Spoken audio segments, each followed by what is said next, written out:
He doesn't scare me. The second, in all his glory.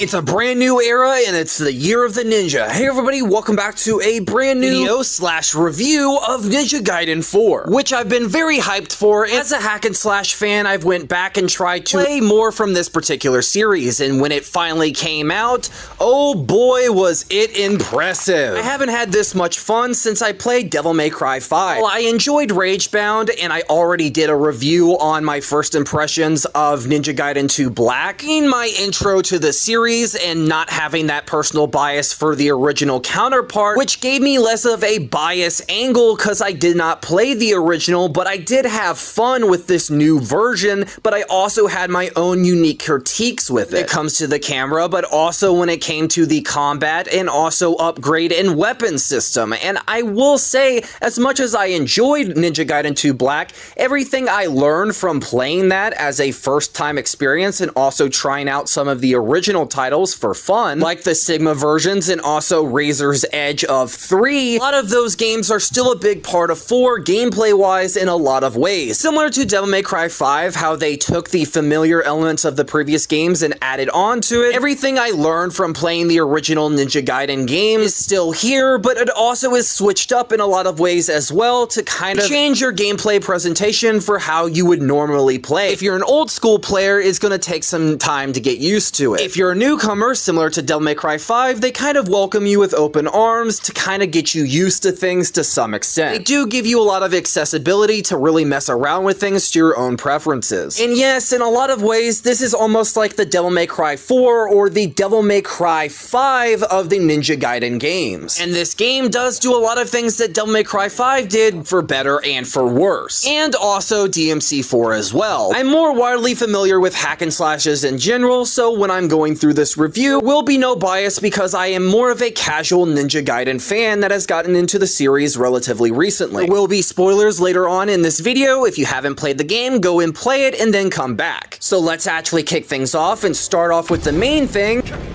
The characters in Ninja Gaiden 4. There are quite a lot, but let's actually talk about the main protagonist, Yakumo himself. Now, this is probably going to be a character that not everyone is going to vibe with. Not because he's an emo edgelord, because of how quiet, stoic, and callous he can be throughout the story. Being almost similar to Aiden Pierce or Kratos from God of War 2018, where mostly he's very quiet and sometimes answers with grunts or other things, he is prone to emotion sometimes. Getting fed up with certain bosses, but also having his moments of arrogance too, and having more under the surface, like sadness, but also an interesting dynamic with other characters, and even some moments of levity here and there. A lot of people are saying this is basically Ninja Gaiden's Nero, and I do understand that, but that is not quite the case, considering Nero was very emotional and prone to rage, unlike Yakumo, who's very callous, but also more like V or Virgil, with a quiet type of rage. Yakumo is introducing a brand new clan to the series with the Raven Clan. The Raven Clan itself has a fairly interesting role in this game's story. While I will say that they have a vital role with the Hayabusa clan, I do also feel that they add a whole new dimension to the lore of Ninja Gaiden as well. While we have seen other clans in the series, like the Black Spider Clan, most famously, we haven't really had too many other factions outside of them, and we don't really know of many of the different clans in the Ninja Gaiden series of games. While we have had the Regent in Ninja Gaiden 3, we haven't really had too many other experiences of different clans in the series. So this game introducing a brand new clan, and also one that has just as much or even more of a vital role in the series as the Hayabusa clan, was actually pretty interesting. Now, I will say, in some areas, does some elements of it do feel kind of forced to have these super important roles, especially for them to be a brand new clan and them to almost rival the Hayabusa clan in their role in the story is kind of interesting in some aspects, but it also has a little bit of a feel of being a bit forced. And they do leave it to where the clan is a bit mysterious with its role in a lot of things and how it operates compared to others. And I do think that they should explore other clans in the Ninja Gaiden series in the foreseeable future. And outside of introducing the Raven clan, Ninja Gaiden 4 actually introduces the DDO, which is a mainstay faction throughout the entirety of this game's story. While I'll keep their role in this story to a minimum when it comes to spoilers, I will say as a faction that you have to fight, they're actually better in some ways than the Black Spider clan. Not just having different DDO soldiers, but also having different facets of designs. And I actually personally like the designs of this particular faction in the game. This faction actually has a lot of different variants, and they're incredibly difficult, or even more so than the Black Spider clan was previously. Taking styles of enemies from Ninja Gaiden 3 and also Ninja Gaiden 2, obviously the DDO kind of mixes together a lot of different things, where you have rocket launcher enemies and also enemies with basic weaponry as well, where it mixes together the difficult nature of different enemies throughout the entirety of Ninja Gaiden's series of games, where no enemy is completely easy and every enemy has its own strengths and weaknesses, very similar to Devil May Cry and its gameplay approach to enemies. While the DDO will be your mainstay faction throughout the entirety of the game, it will not be the only enemy that you have to fight. There will be just as many new enemies as there are returning ones, with fiends, demons, and other various things. And we can't talk about more of the enemies without talking about combat itself, and speaking of, let's actually get into that now. Now, getting into gameplay and combat, I will say combat itself is going to be a mixed bag for certain players. Newcomers are probably going to like a lot of the accessibility and changes to make the game suited for them, while older players and hardcore players are not going to vibe or like some of the changes that have been implemented. The combat itself runs fine, it's flashy, unique, and amazing, and it still has that Ninja Gaiden flair that we all know and love. It also still has that platinum influence that's sprinkled in that you can obviously see in certain areas. That platinum flair that we all know and love from Bayonetta and also Metal Gear. Now, me personally, I believe that they actually fixed a lot of problems that I had with Ninja Gaiden playing Ninja Gaiden 2 Black as a first experience. Certain problems I had with the gameplay in that game, mainly with the upgrade system and also certain aspects of the camera, among other things. Actually, I was surprised at how they changed the upgrade system to actually be a lot better than it was in that game or in other games, where they never really found a good balance with how upgrades should work in Ninja Gaiden, in my own personal opinion, going back and playing the original games, and also with Ninja Gaiden 2 Black. Like I said with my Ninja Gaiden 2 Black review, I felt that the upgrade system kind of felt pointless, because outside of your weapons changing in their looks, I never really felt any changes to the combat, and also outside of that, you had multiple weapons and basically no reasons to use them.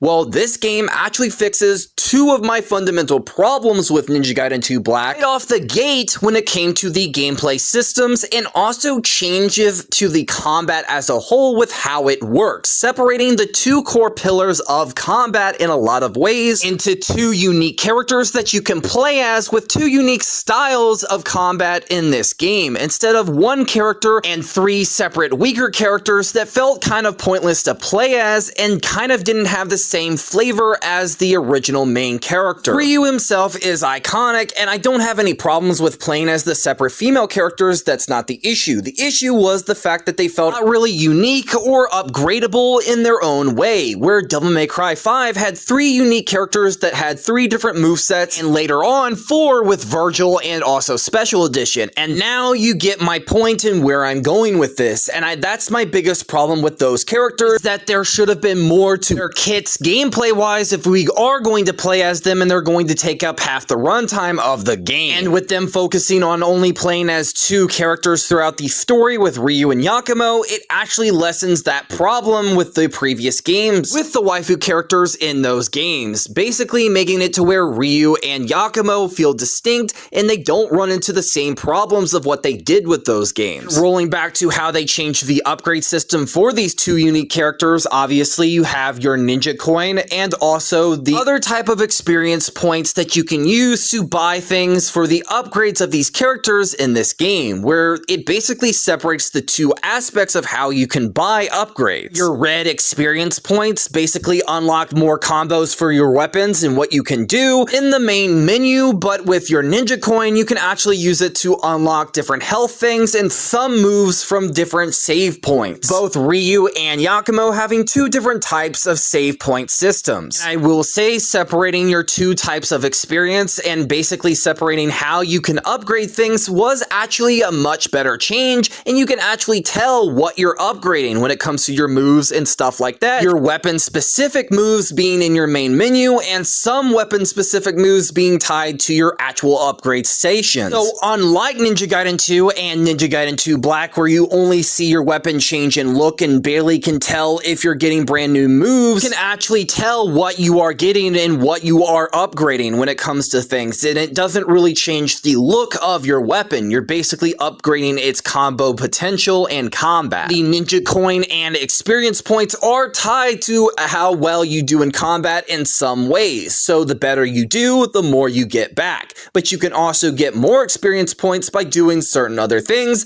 like side missions and also purgatory challenges. Purgatory challenges themselves are very interesting because they are a risk-reward type of thing, where they take a core concept from the original Ninja Gaiden 2 and do something very interesting with it, where the more health you sacrifice, the more points you get back if you complete it and survive and do well. And that's the most interesting thing, where it pulls an idea from the older games with Ninja Gaiden 2 and expands on it and changes it up to make it fairly interesting. Well, other gameplay additions and changes I will say are the grinding, air, and water sections. They're pretty cool. I don't really mind them as much. Yes, in some ways they do overstay their welcome, but they are sometimes a pretty cool way of getting from one section of the level to another when they are there. In the sense of combat and gameplay changes, before we actually get into combat, we can also talk about your defensive and mobile options with your blocking and dodging, which have been slightly changed to some extent. You can obviously dodge by just moving around. You also have a stationary perfect dodge, similar in aspect to the perfect dodge witch time system of Bayonetta. Holding the block button and moving one of your joysticks, you have the ability to do a perfect dodge, which is sometimes very cool, but in other times it can be frustrating because it is still tied to your block button. You can still block and stay in stationary. I will say the blocking in this game is a little bit better than it was in previous games, but while holding that button and moving one of your joysticks, you can also perform a dodge. Sometimes it's going to be a little bit frustrating because it is tied to your blocking button, so it is going to be something that has a bit of a learning curve. And I myself have had my own frustrations with this gameplay system, but I've actually gotten more accustomed with it with practice. Speaking of practice, they did include a training, practice, and also testing element to certain skills, and these actual changes make certain things when it comes to combat and learning different things. You can learn how to experiment and actually learn what you can do in combat a little bit better than it was in previous games, where it was more of a trial by fire. I know a lot of hardcore fans are not going to like that element was removed, but I myself think it was a positive change to give the player more lean room to experiment and learn more about combat in a similar facet as Devil May Cry and Bayonetta have done. While I will say the imbalanced item system has its problems, I will say the combat itself is very fun with both characters. And speaking of, let's actually get into combat now. You do have two characters you can play around with two distinct movesets that actually work off the core ideas of what Ninja Gaiden's combat is all about. Basically taking the two core pillars of combat and splitting them up. Those pillars that were introduced in Ninja Gaiden 2. The first pillar being about combat experimentation and also weapon switching, and the second pillar about speed and also your magic and item use. With them splitting those core aspects up into these two distinct characters with those two distinct gameplay styles, it is a genius idea in a lot of ways, where it gives you both pillars of the gameplay and combat system, but also slightly changes things around to make them a little bit unique, where there's still some similarities to one another. With obviously Yakumo's gameplay evolving around experimentation, weapon switching, still having some of the core gameplay elements of Ninja Gaiden's combat with blocking and dodging. This game does something that Ninja Gaiden 2 did not, and basically gives you a reason to weapon switch in a lot of ways, with them taking some systems from Ninja Gaiden 3 and also also Razor's Edge comes to enemies in combat, but I will say that they added a guard to these enemies, and you cannot just spam your ultra kill attacks or other various things as well. They can actually block those, and they can do other various things. So it makes it when you are dealing with enemies with Yakumo, you do have to weapon switch, you do have to experiment, you do have to find different ways of going around things. Or it takes some systems from Devil May Cry 5 and kind of turns them on their head in a lot of ways, where enemies aren't pushovers. There is more to experiment, there is more to do when it comes to combat. You have your familiar moves in combat with your guillotine throw, flying swallows, and Azuna drops,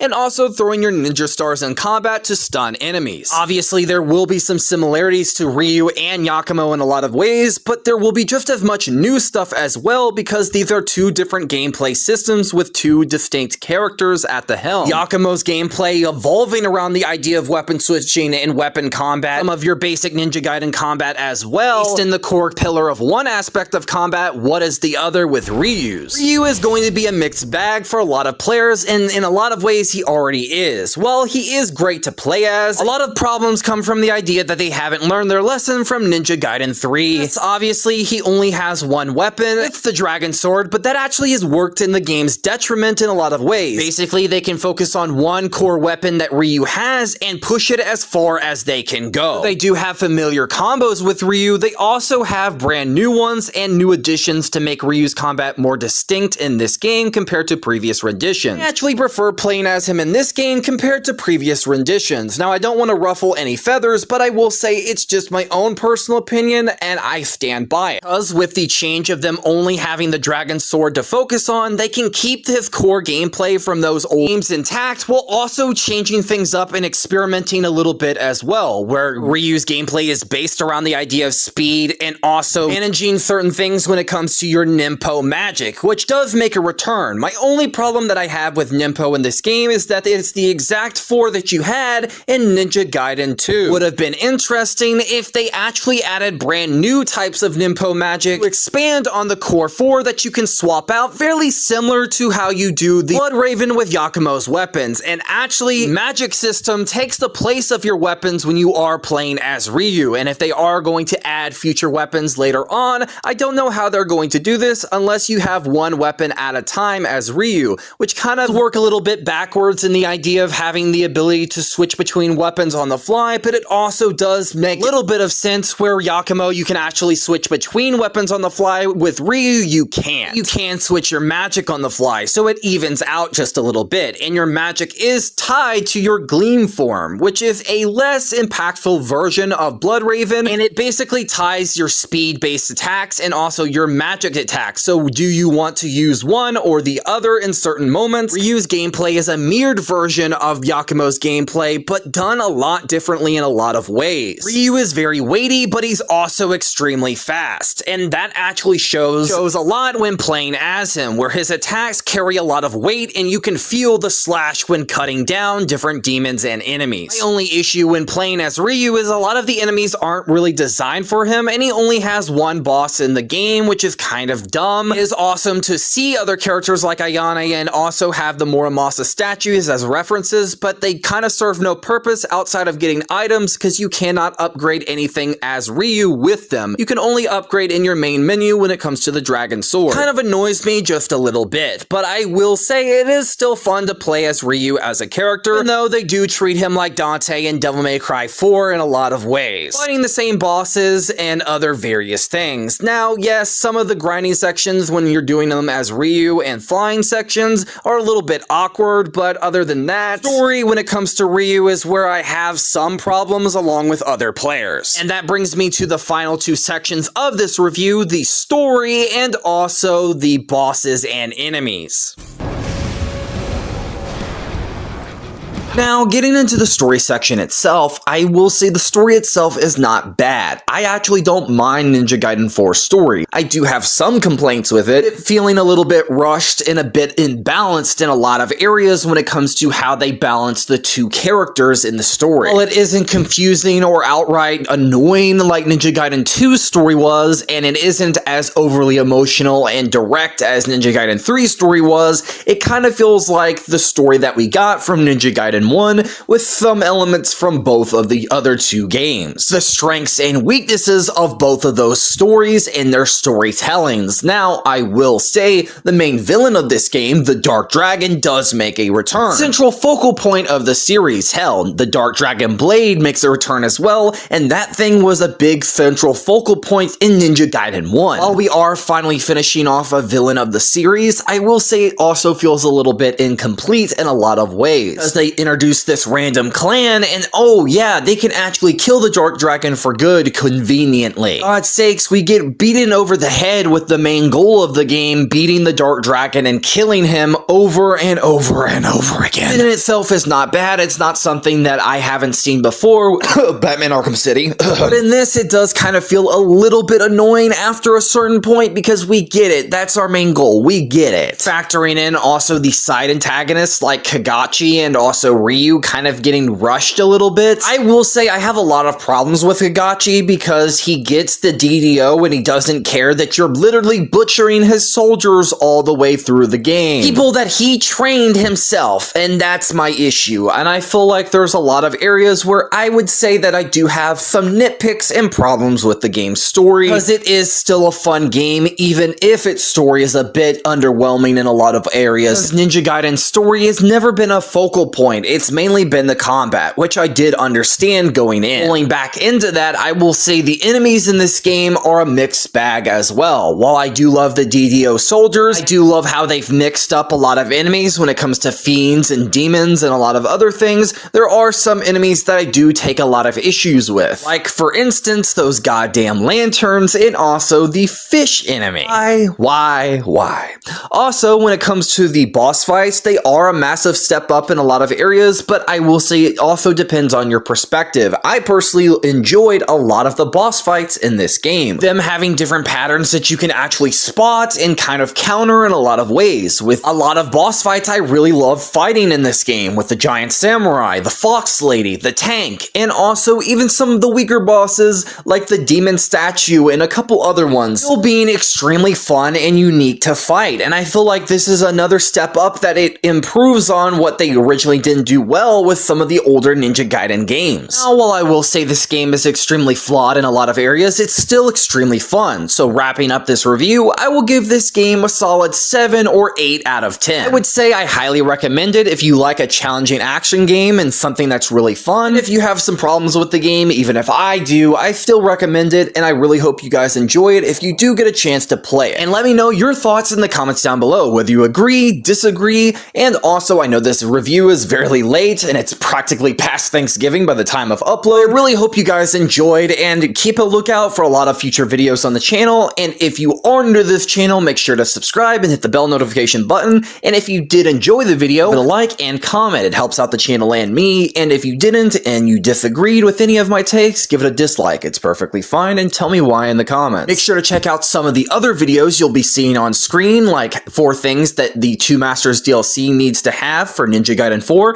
and a plethora of other things. Have a good rest of your guys' night, morning, afternoon, whatever it is for you in the world. Peace out. Bye-bye.